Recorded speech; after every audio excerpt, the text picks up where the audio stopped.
Barak Yahweh, Barak Yahweh Shah, Yahweh, Baha Hashem, Yahweh Shah, Baha Hashem, Kurhak Badash.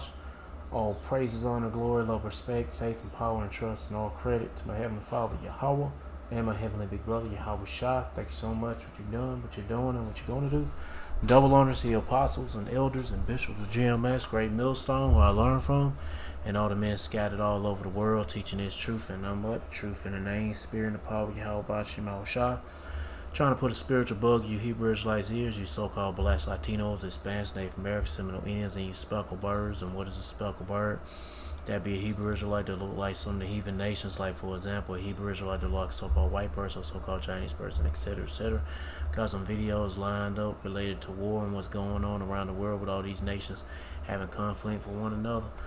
Anyway, I'm going to play these videos, and hopefully I might have some more videos to add in. I've been trying to find some more to add in, but couldn't find any. But I got these, so I'm gonna play these and hopefully get some more added in if I get some, Lord willing. But gonna play these videos, get into the scripture my best ability, say whatever God say through the spirit and the power of Yahweh Shema Shah, the Holy Spirit of Kurhak Badash. Lord, wanna be on me. Let's get it. Russia unleashed massive missile and drone strikes across Ukraine overnight. At least 4 people have been killed and over 100 others have been injured in what authorities say is one of the biggest area assaults on Kyiv. Ukrainian President Volodymyr Zelensky condemned the attack and the damage caused by Russia using the intermediate-range Oreshnik ballistic missile. Video footage showed missiles hitting the ground, creating flashes of light and explosions, with smoke rising from the impact sites. Air defense systems were also seen engaging incoming projectiles across the Ukrainian capital's skyline. Ukraine's Air Force say the overnight Russian barrage involved 600 drones and 90 missiles. These are the visuals from Kyiv as emergency services responded after massive strikes on the capital. As rescue operations continue in Kyiv, Zelensky visited the strike's site after a massive Russian attack. He even said on Telegram that the attack had almost destroyed the Chernobyl Museum and hit a building that housed the office of Germany's ARD broadcaster. According to Ukraine, its air defenses intercepted 549 drones and 55 missiles launched by Russia. You know, that's a damn lie. A residential building located close to the government district shook from the explosions as dozens of people took shelter in an underground metro station in central Kyiv. The Russian army has confirmed that it had launched the Oreshnik at Ukraine, saying it was in response to Ukraine's terrorist attacks on civilian infrastructure in Russian territory. Russia's Oreshnik is a high-speed maneuverable missile designed to overwhelm air defenses.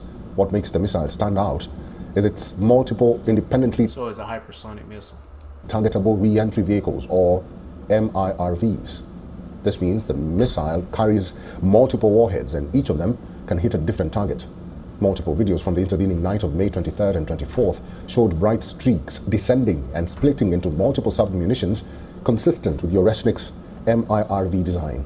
Meanwhile, the death toll from a Ukrainian strike on a college in a Russian-controlled town in the Luhansk region has risen to 21.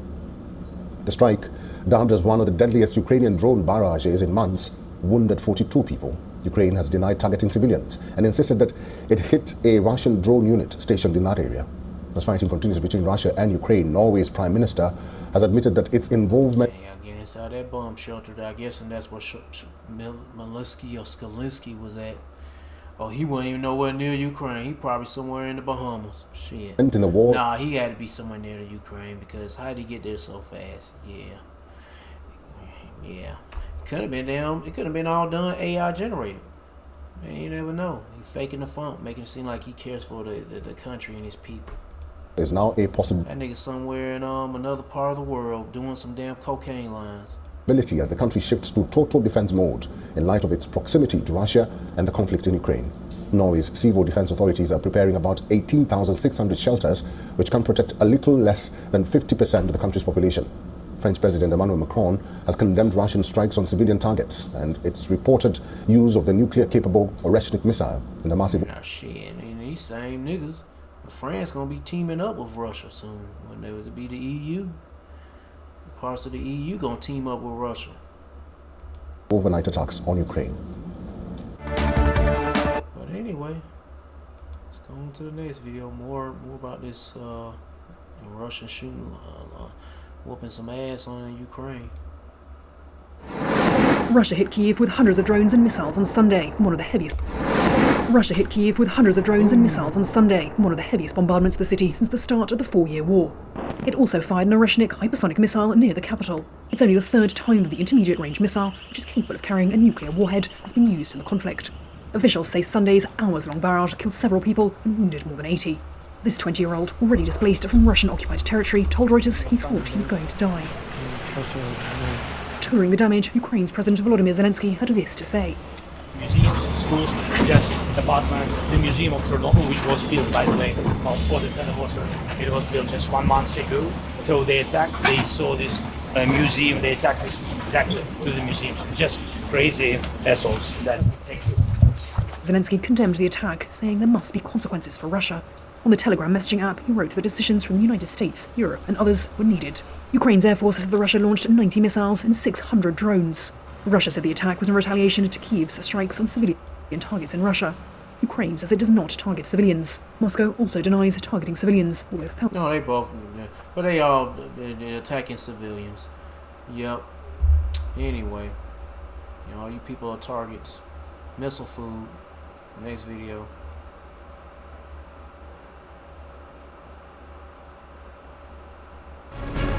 After the Iran war shock, the US appears to be scrambling to address weaknesses in the Patriot air defense system.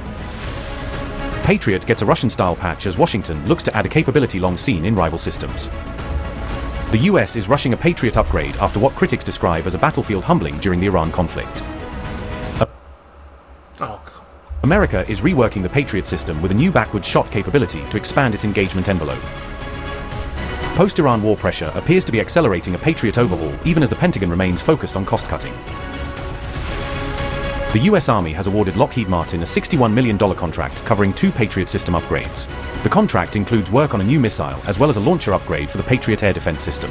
Military Watch magazine reported on May 23rd that Washington is pushing ahead with a fresh Patriot modernization effort. The new missile is being developed under the Lower-Tier Air and Missile Defense Sensor Program. The upgrade is expected to give Patriot a new backward shot, or over-the-shoulder, engagement capability. That would allow future Patriot interceptors to engage threats that have already passed overhead. Current Patriot batteries cannot do that unless their launchers are physically reoriented first. The capability has long been associated with Russia's S-300 family of air defense systems. The Soviet Union, Russia, China, and North Korea have all fielded broader 360-degree aerial targeting capabilities. By contrast, the Patriot system is currently limited to engaging threats within an arc of roughly 120 degrees. The US upgrade effort also includes a new vertical launcher aimed at improving engagement flexibility. Military Watch magazine said the push reflects lessons drawn from heavy Patriot use and interceptor shortages. Patriot interceptors have been used extensively in recent conflicts, including operations involving Iran. The report said these shortages were already serious even before hostilities with Iran began.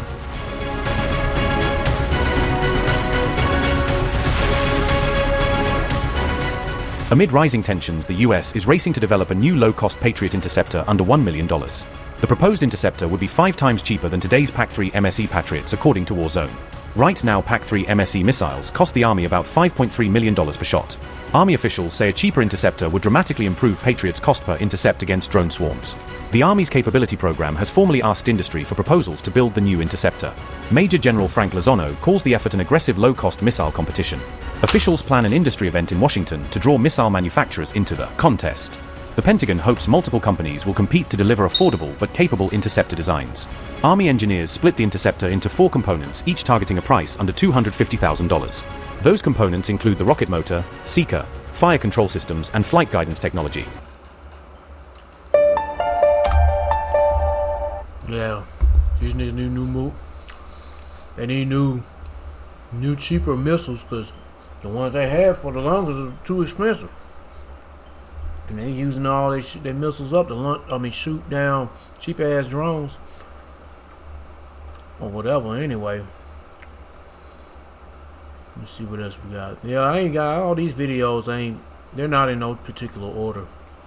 I'm just playing videos related to war.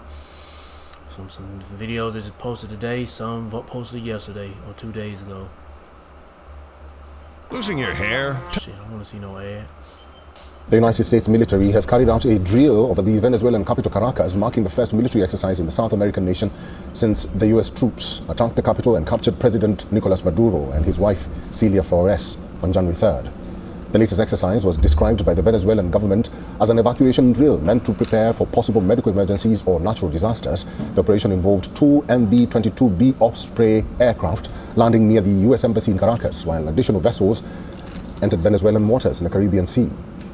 Meanwhile, the U.S. Embassy in Caracas says it remains committed to implementing President Donald Trump's three-phased strategy for Venezuela, with a particular focus on stabilizing the country. The head of the U.S. Southern Command, General Francis Donovan, was also present in Caracas during the exercise. Photos and videos released on social media by the Southern Command showed Donovan meeting U.S. Embassy officials and military personnel at the site of the drill. The drill also sparked a protest attended by supporters of Chavismo, a political ideology that emerged in Venezuela inspired by the ideals of late leader Hugo Chavez, who opposed seeing U.S. forces conducting military exercises in his country.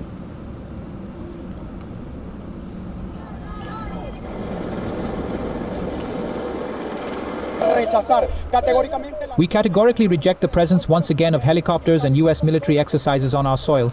We are militants of Chavismo, activists of Chavismo in each of the communities. And with indignation, we see the U.S. military presence once again in our territory. We, organized here, raise the flag of sovereignty, the flag of dignity, and of Say, them niggas ain't studying you. Shit. the sovereign homeland. You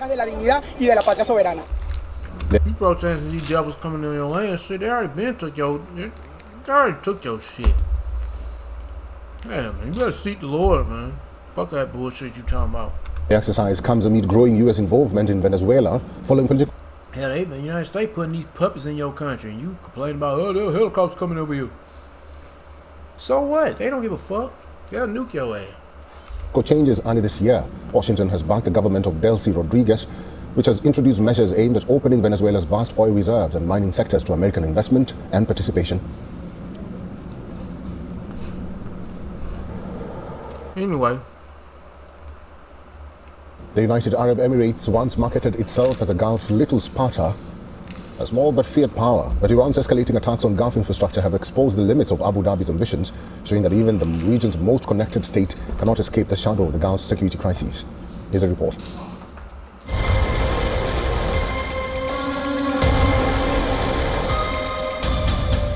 UAE was built to look untouchable, from Dubai's financial networks to Abu Dhabi's military expansion. The UAE built itself into a middle power with global reach, but Iran's escalating threats are shattering that illusion. The UAE may be the Gulf's most connected state, but its ports, its economy and its skyline still sit within Iran's missile range. Its ports moved world trade. Its money flowed across conflict zones. Its influence stretched from US to Africa, Asia and beyond. The Little Sparta image was not just a brand, it was a doctrine. But the war with Iran has now exposed the limits of that model. Iran's strategy is simple. It does not need to defeat the UAE militarily to damage it strategically. All Tehran needs to do is shake confidence, to remind investors, shipping companies, insurers and expatriates that the Emirates is not insulated from Gulf instability, and that makes the UAE uniquely vulnerable. Its economy depends on open trade routes. Its ports sit within Iran's missile and drone range. The UAE has 3,500 US military personnel, one major US military base. It enjoyed the security umbrella of the world's most powerful military. But the 6-week-long war showed how that shield isn't impregnable. UAE says Iran launched 3,000 missiles and drones on the country. UAE also reportedly sought a tougher response against Iran, but it failed to get support from other Gulf nations. But this crisis has also exposed something deeper: the limits of going all alone in the Gulf. For years, the UAE tried to position itself above the region's traditional security structures. It saw the GCC less as a shield and more as a constraint. Unfortunately, the Gulf Cooperation Council's stance was the weakest historically, considering the nature of the attack and the threat it posed to everyone. The stance was the weakest historically. Gulf Cooperation Council countries supported each other logistically, but politically and militarily, I believe the position was historically the weakest. I would expect such a weak stance from the Arab League and would not find it surprising, but I don't expect it from the GCC, and I am surprised by it. With the uncertainty surrounding the Strait of Hormuz, UAE is charting the way forward. It is now fast-tracking the construction of a new oil pipeline, bypassing the strait. The UAE, which made waves by quitting oil cartel OPEC at the start of this month, has plans to raise its oil production capacity to 5 million barrels a day by next year. The UAE may still have money, military capability and global connections, but this conflict is proving that network power cannot erase geography. Yep. Next video.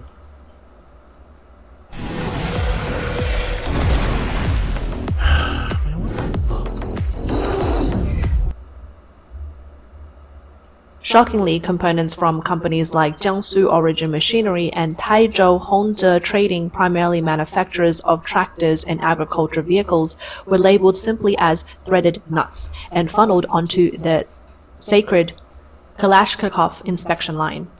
The results? Nearly one-third of the first batch was rejected, and 2,861 defective items were identified in the second batch. Roughly 1 in 5 parts failed quality standards, while It says Russian soldiers furious, forced to use Chinese weapons, feels like suicide. direct financial losses amounted to 37.8 million rubles. Well, I guess China be making some good-ass guns. I guess not. Russians ain't satisfied with this shit.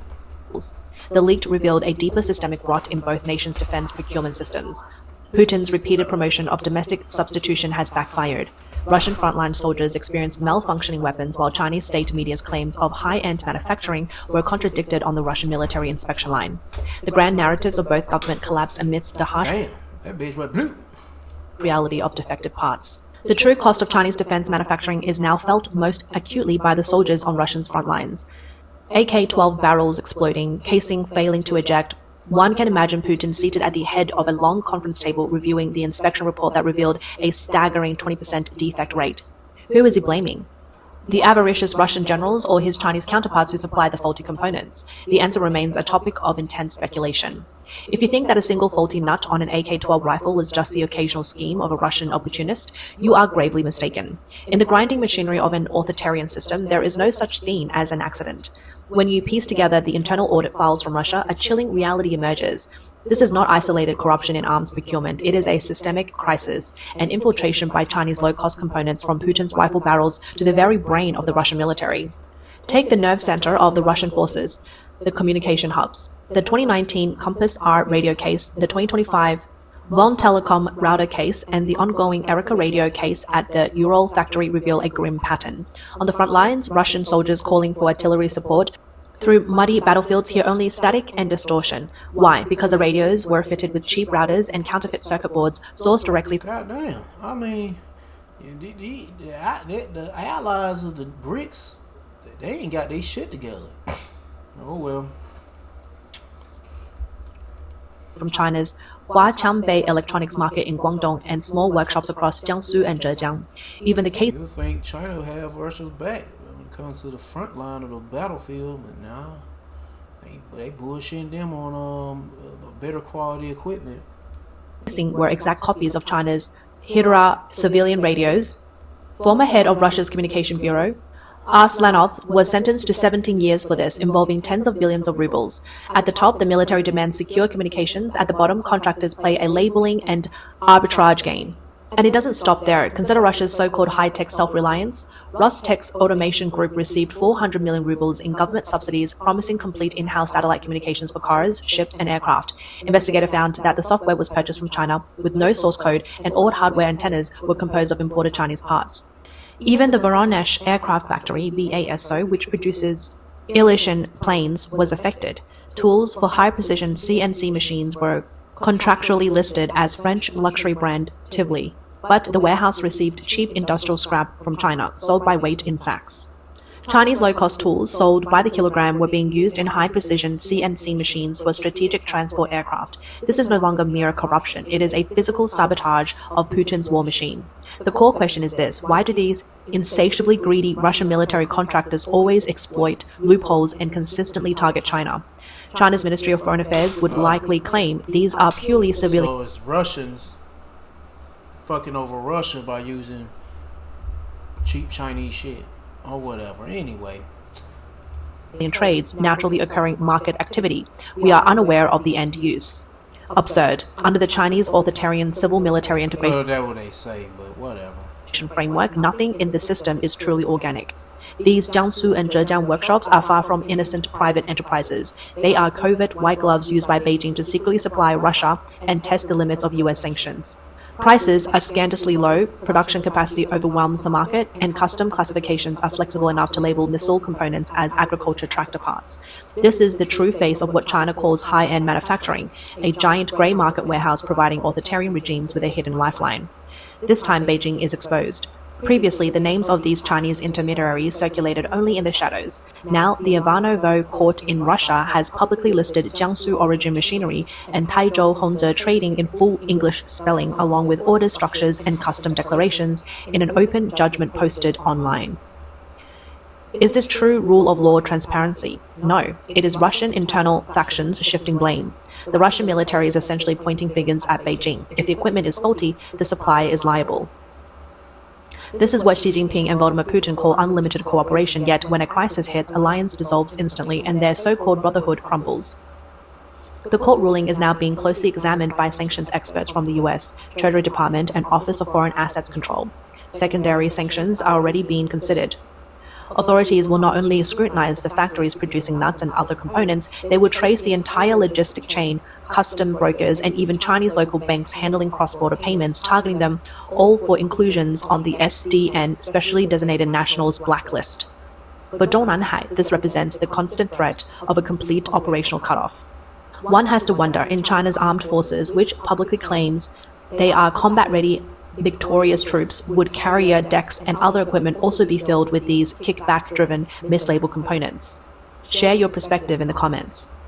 Seeing AK-12 rifles jam on the Russian front lines or military radio dismantled to reveal cheap circuit boards from Yiwu, China, don't you think this cross-border Pinduoduo-style corruption is like a surreal 21st century spectacle?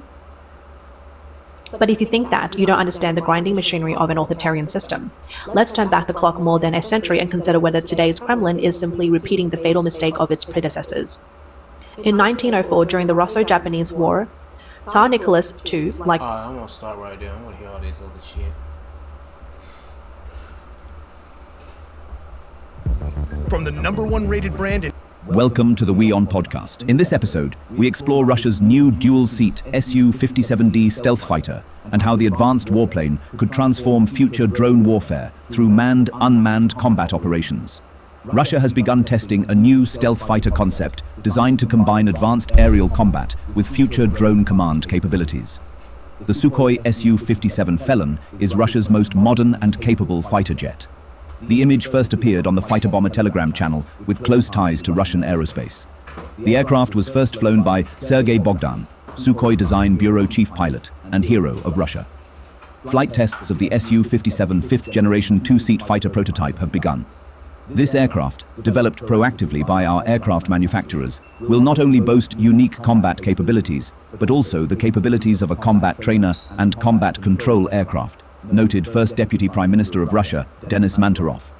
The most significant new development for the Sukhoi Su-57 Felon is the redesigned forward fuselage, with an elongated cockpit canopy, where the rear seat is positioned significantly higher than the front seat, giving a clear view. The concept dates back to the end of the Soviet era, when the Su-30 was first drafted. Russian officials are framing it as a command and control center for network-oriented operations of mixed groups of aircraft. The second crew member may eventually direct formations of Sukhoi S-70 Okhotnik B UAVs. Russian press reports that UAC patented a multifunctional two-seat, low-observable tactical aircraft.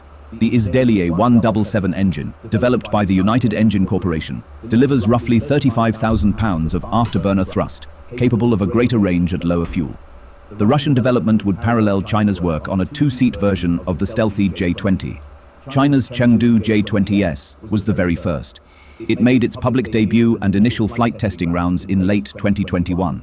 In comparison, the United States has never developed a two-seater for their fifth-generation fighter jets, F-22 Raptor and F-35 Lightning II. This version is intriguing, as a similar export-focused version, customized Su-57, was once intended to be created for the Indian Air Force. It was later abandoned. The very concept India once sought from Russia, which did not materialize due to disagreements over technology transfer, performance concerns, and design priorities, is being tested now. India has since shifted to the French fighter jet Rafale. But there is no clear indication whether it is for specifically Russian use or export-focused. Thanks for tuning into this incredible story. If this episode resonated with you, don't forget to hit the like and Russia has just concluded its massive nuclear drills that it held jointly with Belarus. 64,000 troops and over 200 missile launches, more than 140 aircraft and 13 submarines were involved in showcasing Moscow's ultimate deterrence against any foreign aggression. And this, of course, is its nuclear triad. Russia showcased its land-based RS-24 Yars intercontinental ballistic missile. It has a 3-stage solid fuel rocket, an operational range of about 11,000 to 12,000 kilometers, and it also carries several warheads because it is MIRV equipped and the missile is nuclear capable. The Moscow also test-fired the R-29 RMU Sineva missile. It's a submarine-launched ballistic missile with a 3-stage liquid propellant rocket, a range of over 8,000 kilometers, and can reportedly carry up to 4 warheads. And the missile is also nuclear capable. To complete the showcasing of its nuclear triad, Russia released footage of its Kinzhal hypersonic missile that was fired from the MiG-31 fighter jet. The Kinzhal is an air-launched ballistic missile. It has an operational range of about 2,000 kilometers. It is powered by a solid propellant rocket. It can carry either a conventional warhead or a low-yield nuclear payload as well. But those weren't the only nuclear-capable weapons that Russia showcased. It also test-fired a Zircon intercontinental ballistic missile from a frigate. But this again is a hypersonic cruise missile which is also nuclear-capable. And there were images of other weapons that were tested, and this, remember, is a show of force by Russia in the wake of what is happening in Ukraine. The use of such weaponry, specifically nuclear weapons, constitutes an extreme, exceptional measure for ensuring the national security of our states. At the same time, given rising global tensions and the emergence of new threats and risks, our nuclear triad must, as always, serve as a reliable guarantor of the sovereignty of the Union State of Russia and Belarus and ensure the fulfillment of strategic deterrence objectives as well as the maintenance of nuclear parity and the balance of power at the global level. Russian President Vladimir Putin oversaw the final stage of the drill with his Belarusian counterpart Alexander Lukashenko. Both leaders insisted that they did not pose a threat to anyone, but they were ready to defend their homelands in case of foreign aggression.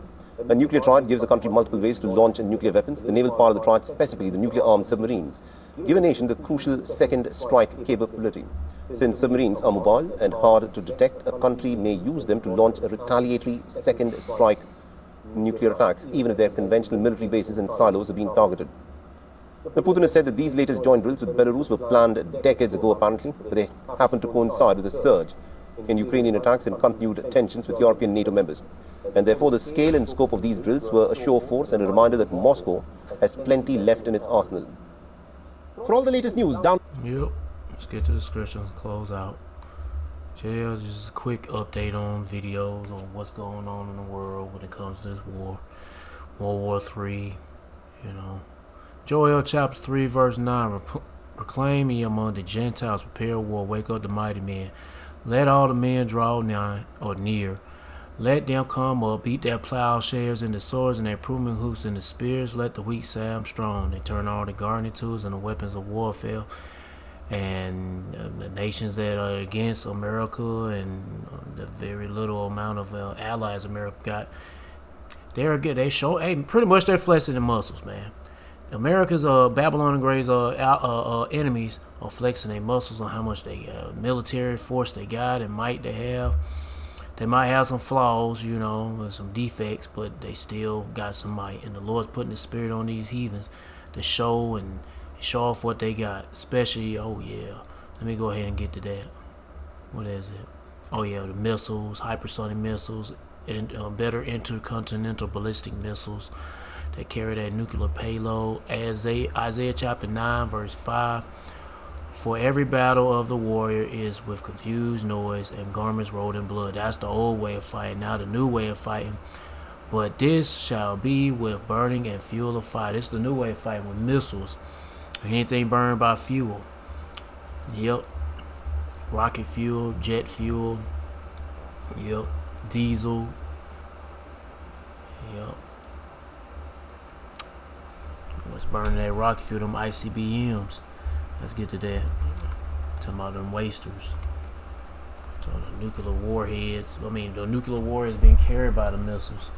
What is it? Isaiah chapter 54 verse 16. Behold, I have created the smith that bloweth the coals in the fire, and that bringeth forth an instrument for his work. And I have created a waster to destroy. And hey, these other nations, they got nuclear war capabilities too. America ain't the only one. Russia, the main one, is a bigger threat to America, and they flexing their nuclear muscle or their ICBM capabilities and such. What it says, Moscow test land air and sea based nuclear capable missiles. Yep, and they will be used. And they ain't bullshitting with you people. Let me see. Got anything else to read?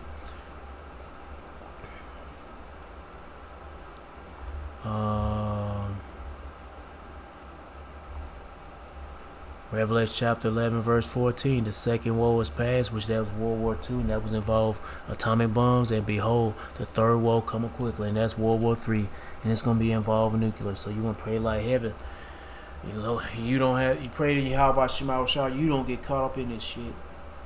And one way to get caught up in the damn nuclear destruction is getting a chip implant. And you want to pray like heaven, you don't get that either. But anyway, that's all I got for these updates about World War III and these nations fighting with one another, having conflict with one another. So pray the Lord speed up the time and have these heathens kill each other. But anyway, that's all I got to say. But seek Yahweh Shema Shah by seeking his prophets, and take heed what to say, and try to build a spiritual mental relationship with Yahweh Shema Shah by praying Yahweh Shema Shah, praising Yahweh Shema Shah, worshiping Yahweh Shema Shah, fearing Yahweh Shema Shah, and repenting to Yahweh Shema Shah. To all the men out there pushing this truth and none but the truth in the name, spirit, and the power of Yahweh Shema Shah.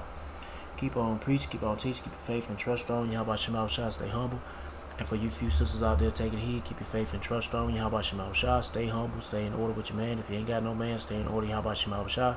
Peace and blessings to the hopeful elect, and all praises to Yahweh Bahashem, Yahweh Shah. Shalom.